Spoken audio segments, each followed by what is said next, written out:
எல்லோருக்கும் நமஸ்காரம். இந்த ஸ்ரீ ரமண மகரிஷி அப்படின்னு பாலகுமார் எழுதின புஸ்தகத்தில் இன்றைக்கி நம்ம 3வது அத்தியாயத்தை பார்க்க போகிறோம். பாகம் 3 ஆறு 3வது வாரம்னு வச்சுக்கலாம் கதைக்கு. இதுக்கு முன்னாடி ஒரு 2-3 லைன் போன வாரம் படித்ததை படிச்சுட்டு இந்த கதையை நான் தொடர்றேன். போன வாரத்திலிருந்து வெங்கட்ராமன் பிறந்த ஊர் திருச்சுழி. ராமநாதபுரம் சமஸ்தானத்திற்கு அடங்கிய சிறிய ஊர். சுற்றிலும் பொட்டல் காடு, வானம் பார்த்த பூமி. ஆனால் அங்கே அழகான சிவன் கோயில் ஒன்று இருந்தது. உலகில் பிரளயம் ஏற்பட்ட போது சிவன் சூலத்தால் ஒரு பள்ளம் ஏற்படுத்த பிரளயம் சுழித்து கொண்டு அந்த பள்ளத்திற்குள் மறைந்தது. பிரளயம் சுழித்து மறைந்ததால் அது திருச்சுழி. வெகு காலத்திற்கு பிறகு அதே சுழியில் இருந்து பிரளயம் ஒன்று வெளிப்பட்டது. அது அன்பு பிரளயம், ரமணானுபவம். அது பொங்கி எழுந்து உலகையெல்லாம் நினைத்தது. இதான் நம்ம போன வாரம் பார்த்த கடைசி வார்த்தைகள். இந்த வாரம் புதுசாக பார்க்க வேண்டிய 3rd சாப்டர். திருச்சுழியின் மிகப்பெரிய சொத்து அதன் அமைதி. திருச்சுழி சிறிய நகரம், பெரிய கிராமம். அது மற்ற ஊர்களிலிருந்து விலகி இருந்தது. எப்பொழுதேனும் ராமேஸ்வரத்திற்கு போகின்ற யாத்ரீகர்கள் சற்று திசை மாறி அந்த பக்கம் நடந்து வருவார்கள். தங்கி இளைப்பாரி செல்வார்கள். ஊர் அவர்களை ஆவலுடன் வரவேற்கும், சுற்றி நின்று வேடிக்கை பார்க்கும். இப்படி சாதாரண யாத்ரீகர்கள் வருவது கூட விசேஷமாக அமைந்த அந்த ஊரில் சுந்தரமையர் வக்கீலாக வேலை பார்த்து வந்தார். சுந்தரமையர் வக்கீலுக்கு படித்தவர் அல்ல, ஆனால் படித்தவர், வாதாட தெரிந்தவர். அந்த காலத்தில் படித்தவர்கள் குறைவாக இருந்ததால் கொஞ்சம் படித்தவர்களை கூட வழக்குகளில் வந்து வாதாட ஆங்கில அரசாங்கம் அனுமதித்திருந்தது. சுந்தரமையர் நல்ல உயரம், இறுக்கமான முகம், கூரிய கண்கள், அழுத்தமான உதடுகள், துருத்திய கன்னம். நீதியின் முன்பு வாது செய்ய வந்தவர் சிரிப்பாக இருக்கலாகாது என்பது அவருக்குள் ஒரு எண்ணம். எனவே எப்பொழுதுமே அமைதியாகவும் கூர்மையாகவும் இருப்பது அவர் வழக்கம். வக்கீல் தொழில் நன்றாக நடந்ததால் வருமானம் வந்ததால் கோயிலுக்கு அருகே ஒரு வீடு வாங்கினார். வீட்டுக்கு 2 நிலைப்படிகள் வைத்தார். ஒரு பக்கம் முழுவதும் அவர் உபயோகத்திற்கு, மற்றது அலுவலகம் போல வருவோர் போவோர் புழங்குவதற்காகவும் தங்குவதற்காகவும் வசதியாயிற்று. தொலைவிலிருந்து அந்த கிராமங்களிலிருந்து நில சம்பந்தமாகவோ அடிதடி ரகளையில் ஈடுபட்டோ நீதி விசாரணைக்கு விண்ணப்பங்கள் கொடுத்து ஜனங்கள் வருவார்கள். இரவு வந்துவிட்டால் திருச்சுழி தாண்டி காட்டுப்பாதையில் நடக்க ஆண்கள் கூட அச்சப்படுவார்கள். எனவே விடிந்த பிறகு போகலாம் என்று இங்கேயே தங்கி விடுவார்கள். அப்படி தங்க சௌகரியமான இடம் சுந்தரமையர் வீடு. தங்கினால் போதுமா, உணவுக்கு வழி. அதிலும் சுந்தரமையர் அன்பு. நம்ம வீட்டில் இருந்து ராத்திரி சாப்பிட்டுட்டு கார்த்தால கஞ்சி குடிச்சிட்டு போகலாம். வஞ்சனையே இல்லாத உபசரிப்பால் அவர் மிளிர மனைவி அழகம்மையும் உடனடியாக அதை நிறைவேற்றுவார். சுந்தரமையர் அழகம்மைக்கு முதலில் ஒரு மகன் பிறந்தான். அந்த குழந்தைக்கு நாகசாமி என்று பெயரிட்டார்கள். சுந்தரமையருக்கு லக்ஷ்மி என்று ஒரு தமக்கை இருந்தாள். அவர் ஒரு ஆண் மகனை ஈன்றுவிட்டு மரணமடைந்தார். அவரின் குழந்தையை சுந்தரமையரே எடுத்து வளர்த்தார். ராமசாமி என்று பெயரிட்டார். 2ஆம் முறை அழகம்மை கருத்தரித்தார். வீட்டில் உள்ள பெரியவர்கள் அதை கொண்டாடினார்கள். இந்த முறை அழகான ஒரு பெண் குழந்தை பிறந்தால் அதை ராமசுவாமிக்கு திருமணம் செய்து வைக்கலாமே என்று கணக்கு போட்டார்கள். ஒரு குழந்தை பிறக்கும் முன்பே அதற்கு மணமுடிக்கின்ற பேராவல், வாழ்க்கையை பற்றிய ஆசை, அக்கறை அன்று மனிதர்களிடையே அதிகம் இருந்தது. வம்சவிருத்தி மிக முக்கியம் என்று நினைக்கப்பட்டது. அழகம்மா, நீ பேருக்கேற்ற மாதிரி ரொம்ப அழகாக இருக்க. கண்ணை சிவந்து, உதடு கனிஞ்சு, அழகாக்கிட்டு இருக்க இந்த தடவை பொண்ணு தான். அழகம்மைக்கு எதுவானாலும் சந்தோஷம், நல்லபடி பிறக்க வேண்டும்.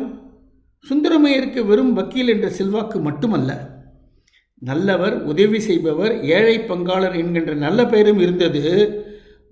வறுமை காரணமாகவும் வேறு பிழைப்பின்மை காரணமாகவும் அந்த ஊரை சுற்றி கள்வர்கள் பயம் அதிகம் இருந்தது. வழிப்பறி, கூரை பிரித்து இறங்குதல், கன்னம் வைத்தல் போன்ற விதவிதமான திருட்டுகள் அவ்வப்போது நடைபெற்று கொண்டிருந்தன. காவலர்கள் தேடி பிடித்து கள்வர்களை மடக்கி கைது செய்வார்கள். சுந்தரமையர் அவர்களுக்காக வாதாடுவார். வழக்காக மாறும் முன்பே கூட பஞ்சாயத்து பண்ணி தீர்த்து வைப்பார். நம்மளை செட்டியார் வீட்டில் கை வச்சிட்டிங்களாம்ல? நாங்கள் இல்லை சாமி, எங்கிட்டே வா, உன்னை பார்த்ததுக்கு ஆள் இருக்கு, உன் கூட்டாளி போட்டு கொடுத்து விட்டான், உள்ளே உட்காந்துருக்கான், என்ன செய்ய சொல்லுங்க சாமி, கொடுத்துடு, எச்சரித்து விட்டார் போல் ஆகும், மடக்கி அடிப்பாங்க சாமி, நான் பார்த்துக்கிறேன், வீட்டு வாசலில் வச்சுட்டு எட்டக்க போயிரு, ஒரு ஒம்பும் வராதா, நாங்கள் இருக்கோம்ல, உத்தரவாதம் கொடுப்பார். திருட்டுப்பட்ட நகை வீட்டு வாசலில் மூட்டை கட்டி வைக்கப்பட்டிருக்கும். திருட்டு கொடுத்தவர் கடவுளே கடவுளே என்று சந்தோஷப்படுவார். குந்துமணி கூட குறையில, எல்லாம் சரியா இருக்கு. வீட்டு பெண்கள் கண்களில் நீர் வழிய நன்றி சொல்வார்கள். பிழப்புக்கு வர வழியில் இதுவே பழக்கமாயிடுச்சு, அரிசி பருப்போடு 5 10 கொடுத்துடுங்க, இந்த பக்கமே வரமாட்டான். ஒரு மூட்டை அரிசியும் ஒரு பை பருப்பும் மளிகை சாமானும் காசுமாக நகை மூட்டை வைத்த இடத்திலேயே வைக்கப்பட்டிருக்கும். இத்தனையும் எனக்கா? கள்வர் வேப்பார்கள். சோறு திருட தாங்க போன, நகை இருந்துச்சு எடுத்துகிட்டு வந்துட்டேன், குழந்தை போல பேசுவார்கள். அடிபடாமல் உயிர் காத்த சுந்தரமையரை தெய்வம் என புகழ்வார்கள். யார் முன்னால் போகிறது? சுந்தரமையர். ஒத்த வீட்டு ஐயர் தானே, எனக்கு 40 ஏக்கர் நிலம் இருக்குது, 6 வீடு இருக்குது, தாண்டி போப்பா. பணக்காரர் தாண்டி போக சுந்தரமையர் வணக்கம் சொல்ல பணக்காரர் முகம் திருப்பி கொண்டார். காசு கர்வம் காட்ட கல்வி மெல்ல சிரித்தது. 1 மைல் தூரம் போக ஒரு திருப்பத்தில் 10-15 பேர் அந்த செல்வந்தர் வண்டியை சூழ்ந்து கொண்டு கடையாணியை பிடுங்கி கத்தியை காட்டி மிரட்டி கொண்டிருந்தார்கள். கழட்டுடா, எல்லாத்தையும் கழட்டி கொடு என்று கூச்சலிட்டார்கள். ஏய், இன்னொரு வண்டி வருது, மடக்கு மடக்கு. ஐயோ, அது ஐயர் வண்டி. சுந்தரமையரின் வண்டியை பார்த்ததும் சரசரவென்று பாதையை விட்டு இறங்கி முச்செடிக்குள் மறைந்தார்கள். யாரிடாத? சுந்தரமையர் அதட்டல் போட்டார். 2 பேர் பவ்யமாக முன்னே வந்து கை கட்டி நின்றார்கள். என்ன எடுத்த? இப்போ தாங்க ஆரம்பித்தோம், கொடுடாத. எடுத்ததை திருப்பி கொடுத்தார்கள். 2 போட்டேன்னா முதுகு பிஞ்சு போயிடும். கல்வி கர்ஜித்தது. காசு பயந்து நடுங்கி ஒரு ஓரமாக நின்று கொண்டிருந்தது. இன்னொரு தடவை உங்களை இந்த பக்கம் பார்த்தேன், தொலைச்சி போடுவேன். சுந்தரமையர் மீண்டும் சீறினார். அவர்கள் பதுங்கி பின்னடைந்தார்கள். இரு ஐயா, ஆளுக்கு 2 ரூபா கொடுத்துடுங்க. 2 ரூபாய் என்பது அன்று பெரிய காசு.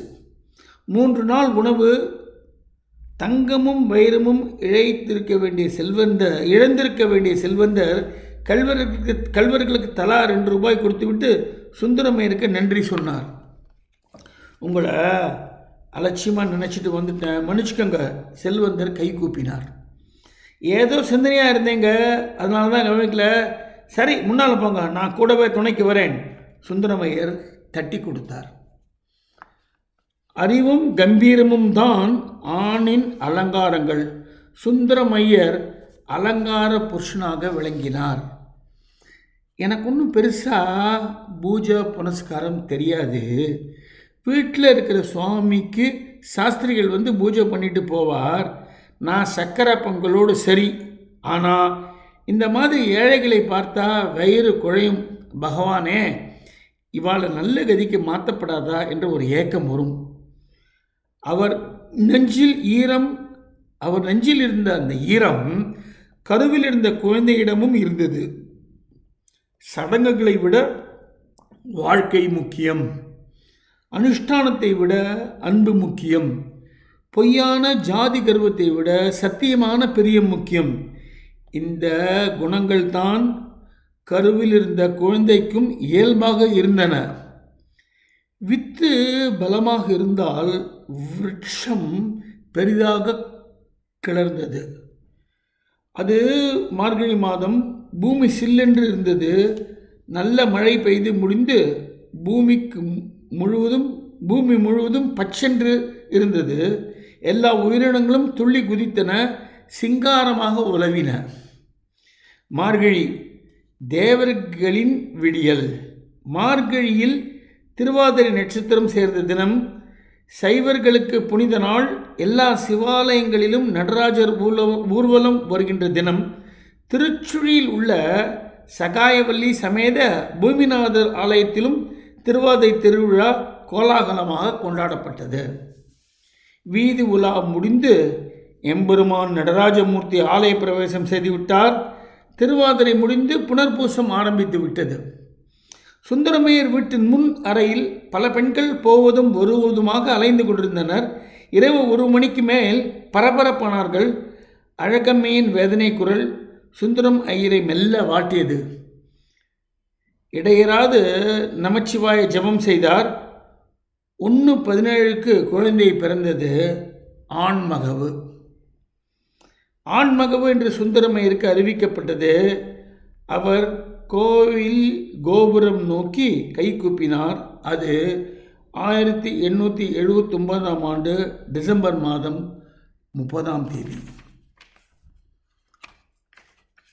இந்த சாப்டரில் இந்த குழந்தை பிறந்தது வலிக்கிற மாதிரி ஒரு படத்தை போட்டு ரமணப்படுத்தி போட்டிருக்கா.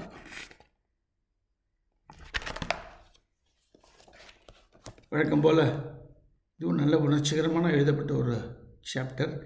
நீங்கள் இதை நன்றாக கேட்டு ரசிப்பீர்கள் நம்புகிறேன். நன்றி, வணக்கம்.